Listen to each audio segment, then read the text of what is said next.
Hello guys and welcome back. AlexTheGrumpyOne here with episode 2 part 2. So the reason, as you might know already, we have to split the video in two. Thanks to your advice guys, do appreciate as well, because the main one was going to be about an hour long. I think it probably would have been a bit too much. Obviously the reason for that is I'm trying to give you as much information as I can and advice on everything that I'm doing, and I'm glad to see that you appreciate that guys, so that's good. So today we're gonna start the engine up, warm it up to normal operating temperature so we can drain the oil and do the engine service, and after that we're going to carry on into brakes and everything else guys. So yeah, I also want to say thank you very much for the comments on the first part guys. I'm glad you're enjoying it and that you appreciate all the effort as well, so that's great news. And yeah guys, let's crack on with the rest of the work now.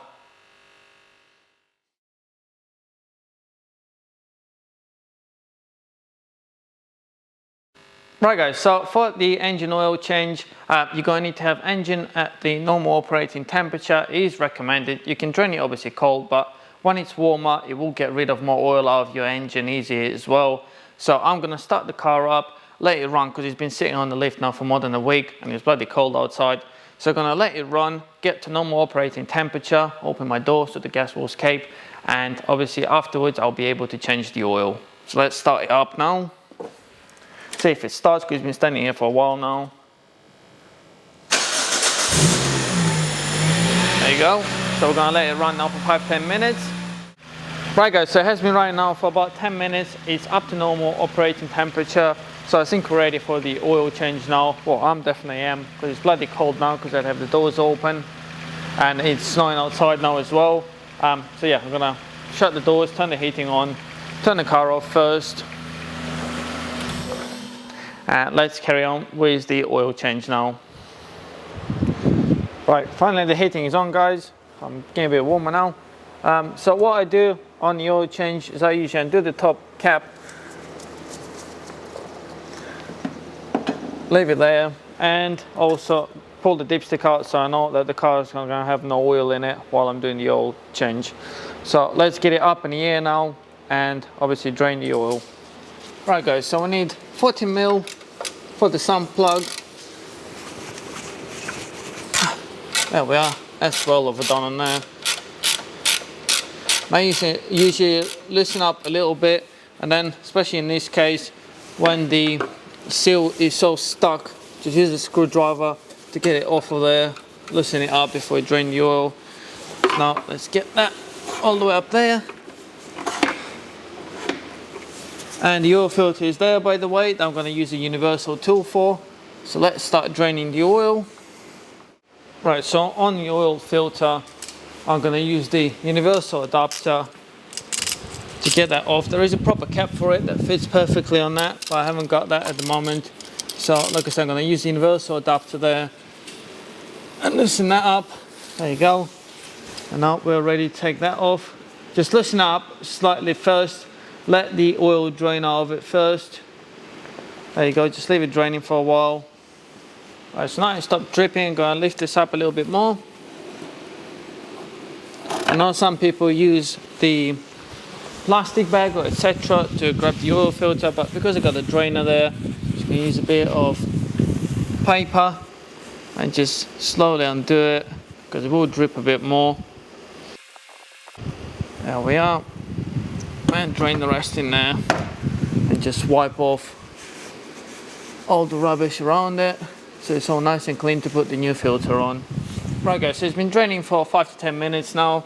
I got the new wash on the sump plug, so I'm going to put that back on and do it up. I'm going to put the torque setting in the description below for the sump plug. There it goes, that's all done up.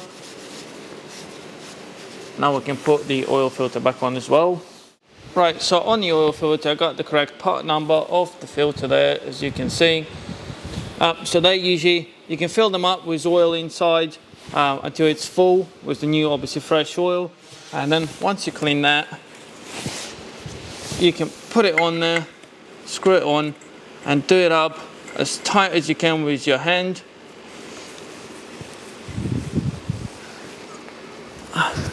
Like I said, just get a bit of pipe on there and hold it and do it up as tight as you can. Right guys, so the car is all the way down now. At this stage we're ready to put oil in it. So I'm going to push the dipstick back in, and the oil for the 1ZZ, it should have 3.7 litres if you drain the oil filter as well, and on 2ZZ, which is the one we're working on 190, it should have 4.4 litres of oil. Now the oil you're going to put in this, we'll provide you with the website to check the best oil for you, because it will depend on obviously where you are and depending on the temperature as well in your country. So I'm going to be put the correct oil for this, and like I said, I'm going to put the website in the description below to check your correct oil for your car. Right guys, me myself, I use website Morris lubricants that I've listed in the description below to check the oil quantity and the type of oil I need. They do everything on there, the coolant, all the lubricants that you're going to need for a car is all on the website. All you have to do is put your reg in, or just do a manual search. So like I said, this is going to take 4.4, and the oil I use, I'm not going to go into specifics, but I usually use Morris lubricants oil or Castrol. So in this case I got Morris here. Like I said, check which is the correct one. So I've put 4.5 in there. So let's get that in there.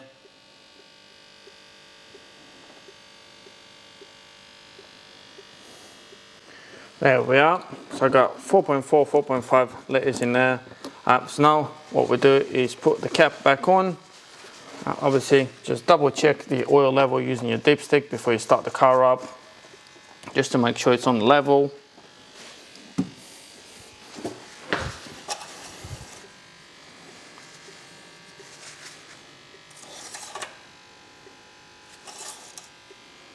Yeah, that's all good, just above the max. So obviously we're going to start it up now, let the oil run through the whole system, and then we're going to double check the oil level. And obviously while you're running it, check for the oil leaks around the unplugged and the oil filter. So like I said, start it up for 10 seconds and let it run now.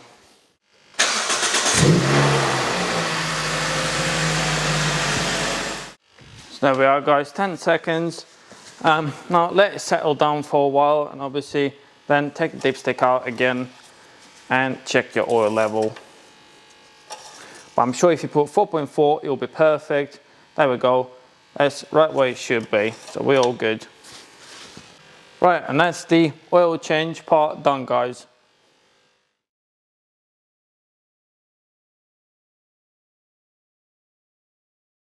Right guys, so for the brake fluid bleeding and changing, you got different tools that you can use. You got this one. This is in case you got the air compressor. This is the easiest option.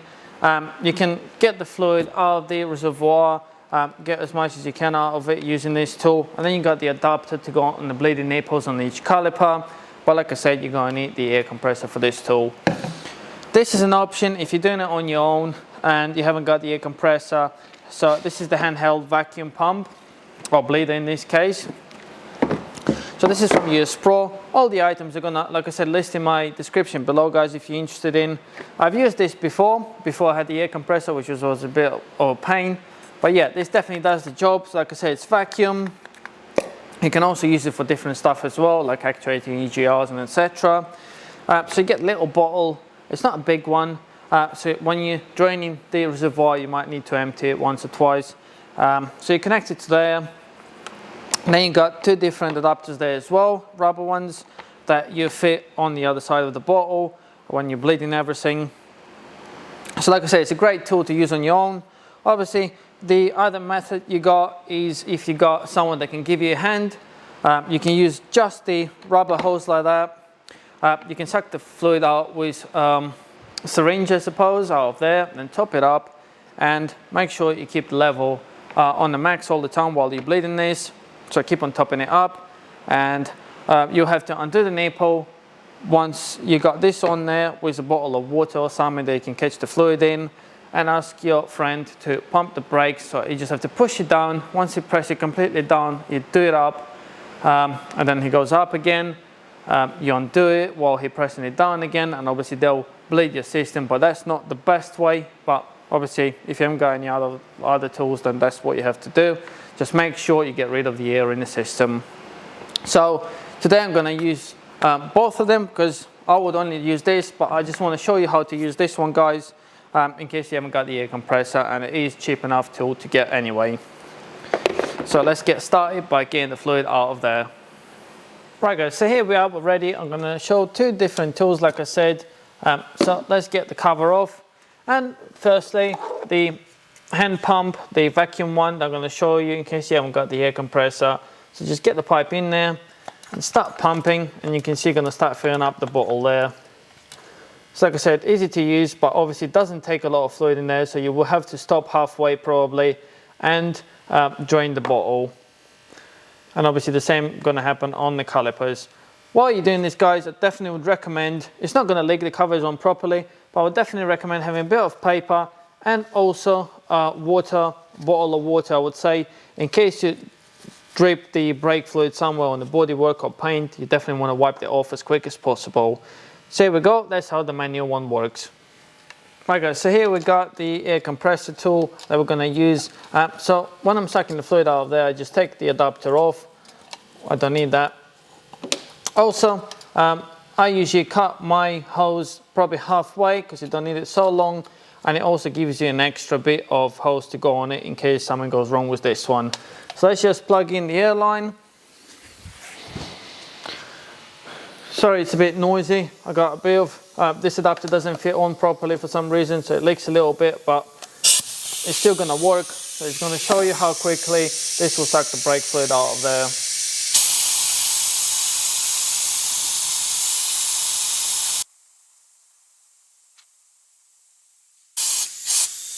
There you go guys, nice and easy. Unplug the air line now. And like I said, just make sure you be very careful with the brake fluid on the bodywork or paint because you don't want it on there. So have a bit of paper or water next to you. So all we have to do now is put new brake fluid in there and move on to the calipers. Right guys, so this is important to select the right type of the brake fluid that you're going to need. So I've got the brake fluid there. I'm just going to top it up now. And also make sure that you always keep an eye on the brake fluid when you're bleeding the calipers. Make sure you got enough, because you don't want it to run out of the brake fluid in here, because in that case you're going to get air in the system and that's going to be a pain to get rid of. So that's on max now, and let's start now bleeding the calipers. Right, so here we are guys, this is the front caliper. We're going to start on this one. Obviously both sides are the same, we're just going to do one of the front ones. So while we're here, I will be doing a more detailed episode on the brakes. So this is just on the bleeding, the caliper. I'm not going to show you in this case if it's blocked what you have to do. I will be showing you that in the next episode on the brakes. So all I'm going to say is in case this is seized up in there, obviously try it first. If it is seized up, just give it a gentle tap there on the front and also around the bit that holds it.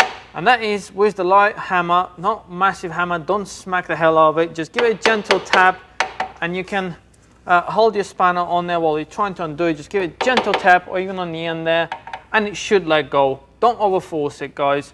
So I got the plastic cover under this in case the brake fluid drips. You're going to pick it up so it's not going to go on the floor. So let's just see how tight this is. There you go, that's coming undone. That's not too bad. So just going to do it up and get my tool on there. Right guys, so here we are. I'm trying to get this in the shot just to show you. Like I said, I'm going to use the other tool afterwards anyway. So you undo it. Make sure it's loose. You can see the brake fluid already starting to come out, full of rubbish there. So let me just place that there and start pumping it. You're going to see, there we go, starting to suck the brake fluid out of there. So I would usually suck enough of it, I would say half of the cup out of each side, just to make sure it bleeds the system properly. As you can see, sucking all of it out. So keep on pumping.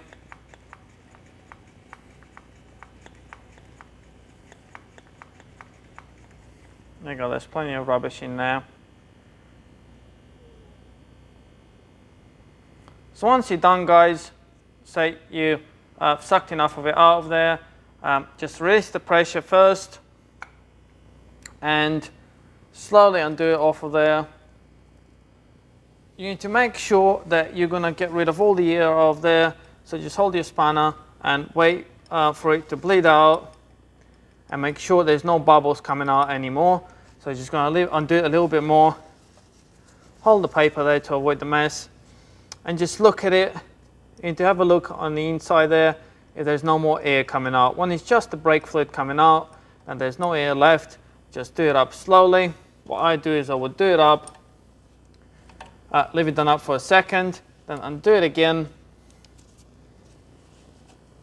and check if there's any air coming out. Yeah, that looks good, no air in there, and just do it up. So that's perfect, that's one of the sides done, guys. So just clean everything up, use the brake cleaner to get all the brake fluid out of there and make sure it is done up properly. Right guys, so moving to the back now, we're going to need 10mm spanner on there, on that bleeder. And also, I was going to say, same as I've done at the front, I got using my oil catch, just to make sure the brake fluid doesn't go on the floor, just to be a bit more careful. We're going to get 10mm in there. Some of them, well, most of them should have a rubber cover on the bleeders, but unfortunately this one hasn't got them anymore, so I'm going to get some to put it on. So let's bleed this one as well. Right guys, so like I said, let's tap it a little bit. It looks very rusty there.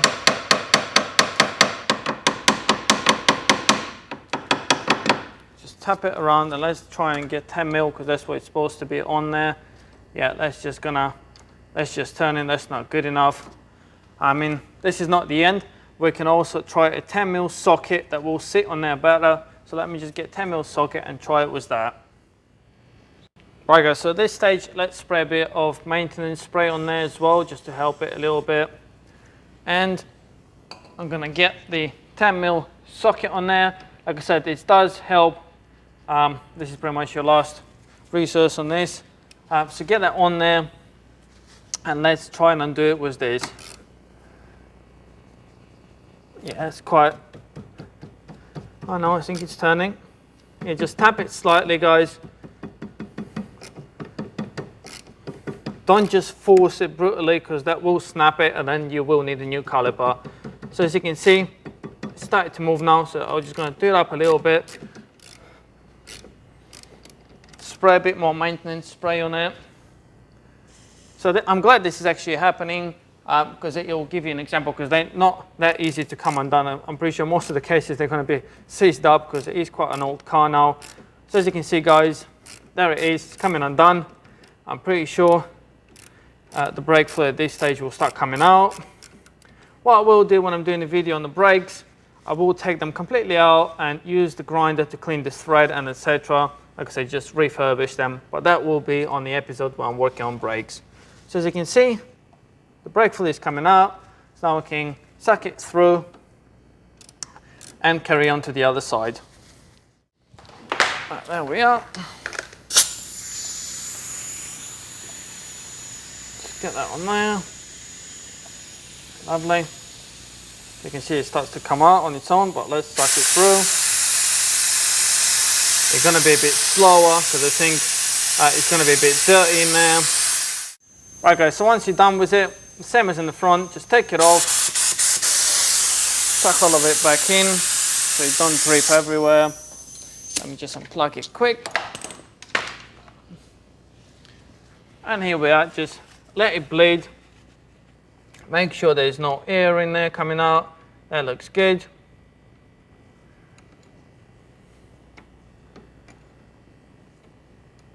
And to do it up, in this case, like I said, when we're doing brakes restoration, we can get a new bleeder in case the nut is not doing very well, or just restore it as much as we can and do it up with this socket, which is what I'm going to do now.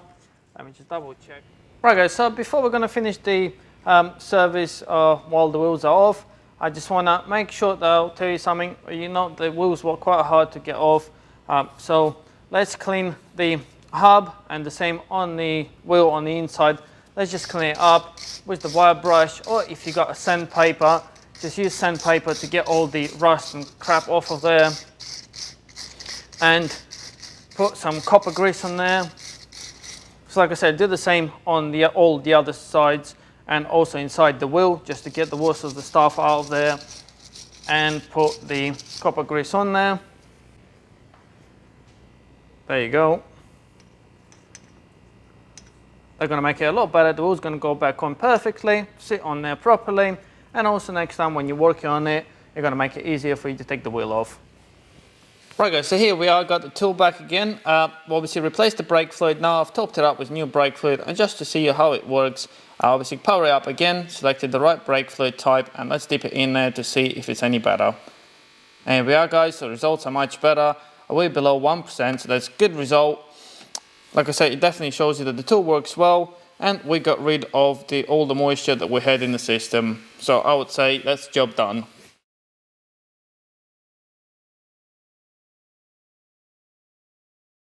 Right guys, while we're doing the brake fluid, we can also check the brake pad thickness on both sides, well, on all of 4 sides. I'm using my Draper brake pad thickness tool check. I'm gonna obviously put that in the description below as well if you want. So I'm gonna start with 8 because it looks like it's probably on about 8. Yeah, that's perfect. There you go guys, so 8 fits in there perfectly. You can also check the inner one. You got a little gap there at the back of the caliper that you can get the gauge in.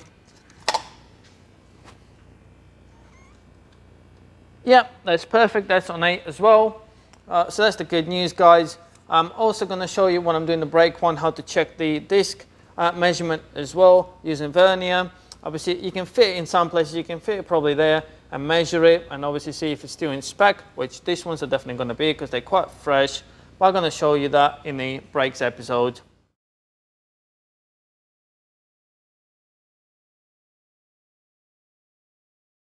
Right guys, so I've put the wheel back on just to show you how to check the tire, because you see me in episode 1 taking the wheels off, and I'm pretty sure they're going to be off for a long time now. But I've put the wheel back on just to show you how to check your tire. So I've got the digital gauge there, as you can see. It's nice and easy to use. It's around the tenner. So what you have to do is once the battery is in, you obviously turn it on, and first thing you have to do is zero it. So get on the flat surface and just press 0, it will reset it. I already done my one. And you can choose if you want it in millimeters or inches. So I'm checking the millimeters here. So what you do, you got the thread indicators there that you can also look at. So this is quite a recent tire. So just get it there. Not obviously on the thread indicator, just slightly off of it. On the lowest point, I'll go in the middle of the tire. Obviously if you see uneven wear, then just check all of them. But there we got, I would say this 5.5 probably is the closest. So we're on a 5.5 mil on this side, and obviously check all 4 tires.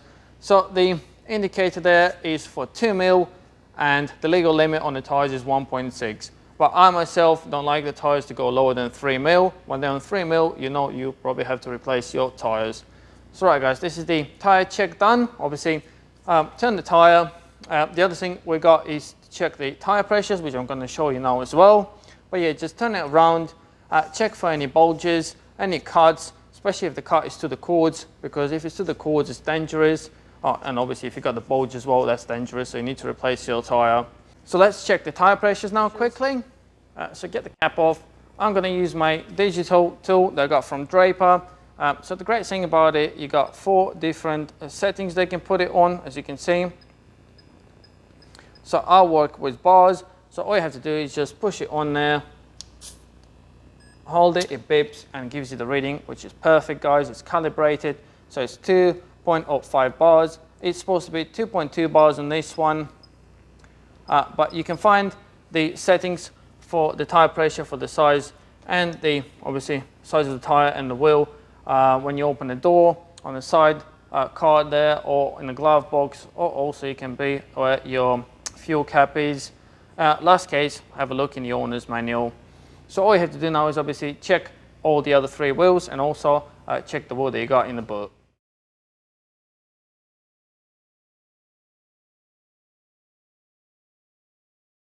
Right guys, so this is something that I do on every service. You don't have to if you don't want to, but it does help. So I'm gonna put the fuel treatment in there. So it's on the, you're supposed to do on the full tank of fuel. Just get it in there. It will definitely help. It cleans the injectors in the same time as well, and it does improve a little bit your fuel economy. There we are.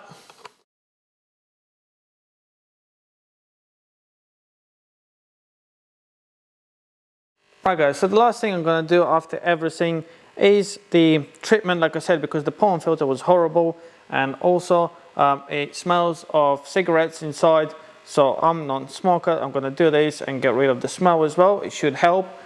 So what you have to do is you have to start the car up, put the aircon on and put it on recirculating the air, shut all the windows and let that go off in your car for about 10 minutes. So we're going to do that now. Right guys, so we're in the car to set off the air treatment. So make sure all of them are open.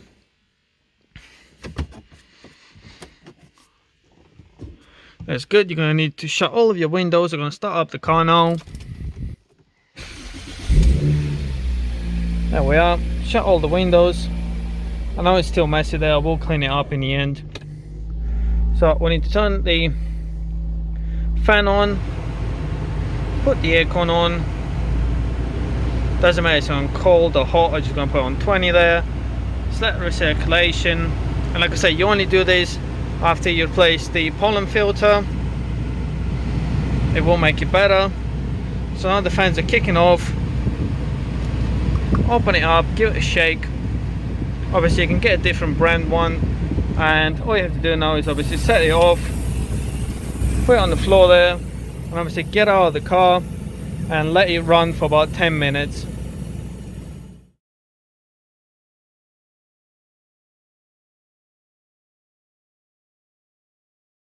Right guys, so here we are. I think this is going to be the end of this episode. I hope I covered as much as I could for you. I didn't want to go too much in depth on every single thing because like I said, in future episodes we will be going into like coolant, brakes and etc. So we'll be covering it more in depth. I just didn't want to make it too boring for you and too long on just the service side of it. I do know it's important, but yeah, I think I've covered pretty much everything you need to do.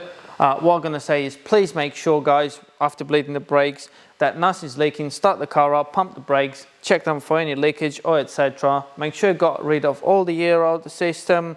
Obviously make sure you check all the tires properly and do the tire pressures on what they're supposed to be like. Make sure that all the levels are topped up again and everything's done up. The oil cap, the coolant cap, make sure the coolant's on the level. Check the oil level. Check it after running obviously for any oil leaks and etc. I know I haven't done the gearbox oil change, but I will be doing that when I'm taking the drive shafts out, so I will be dropping the oil anyway, and that's why I'm going to cover that. The brakes, I haven't taken them apart because we are doing an episode on the brakes guys, which I'm going to show you a lot of stuff about the brakes anyway, the handbrake adjustment as well, changing the pads, changing the discs, restoring the calipers and etc. Also the other thing I would like to say guys, you can get one of them sheets for your full service check, which is going to have all the details that you need. So just go on Google and Google one and I'll find myself this one just to keep the track pretty much. So yeah guys, I'm pretty confident we covered most of the stuff. If I did miss something guys, then please let me know. And like I said, I will do an episode for that just for you guys. Another important thing guys, I'm not putting the wheels back on, but you will be, hopefully. Make sure you torque them up to the right torque. I'm going to put that in the description below. And any of the torques that you need guys, please let me know and I will comment back to you and let you know the torque on the specific stuff. Like I said, I'm going to put the torque for the wheel nuts, for the drain plug and etc. all the stuff that we've done today. But yeah, make sure everything's safe before you leave guys. Make sure nothing's leaking or etc. And yeah, stay safe guys. I hope you enjoyed this episode. I'm going to think what's the next one going to be like and work on that as well. So yeah guys, give us a like on this video, subscribe to my channel if you haven't already, and I'll see you soon. Bye!